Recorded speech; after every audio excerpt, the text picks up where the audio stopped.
اطلب من الرحمن العفو والغفران.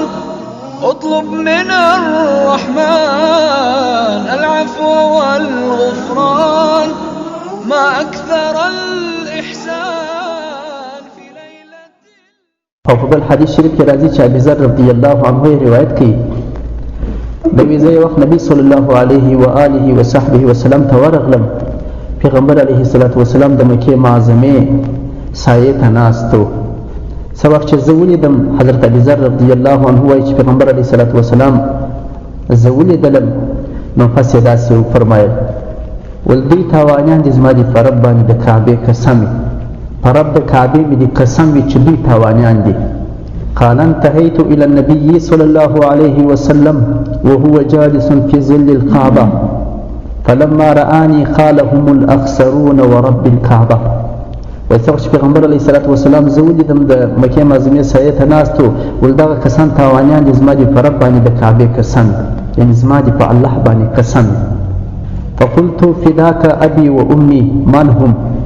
حضرت ابي ذر رضی الله عنه وایي ما ورته وفرمایل څوک ډېر تاوانیان دي یا رسول الله؟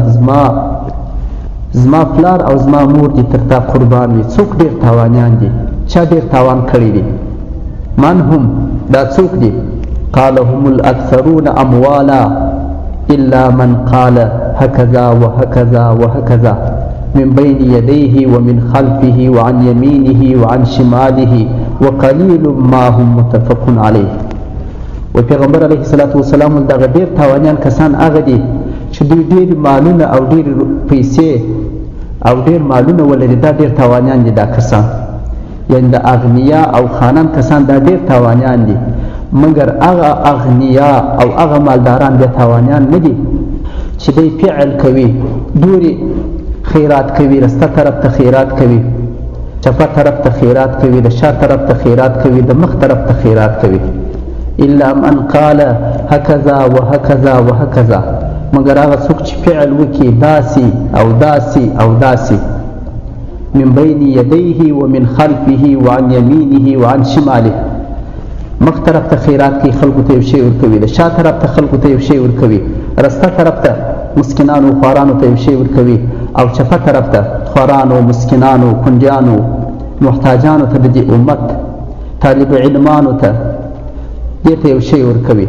وقلیل ما هم، پیغمبر علیه الصلاة والسلام دا خلک بیخي لږ دي، یعنی په مالدارانو په خانانو اغنیاو کې دغه سخیان خلک چې دي چې خپل په مال کې پر ځای باندې سخا کوي دا بیخي لږ دي دا خلک. نو باید مالداران د دې امت اغنیا د دې امت د ځان سره فکر وکړي، دا خواران مسکینان محتاجان دا د نظر څخه ونه باسي، کنه دې تاوانیان دي، زیات تاوانیان دي. اطلب من الرحمن العفو والغفران. اطلب من الرحمن العفو والغفران. ما أكثر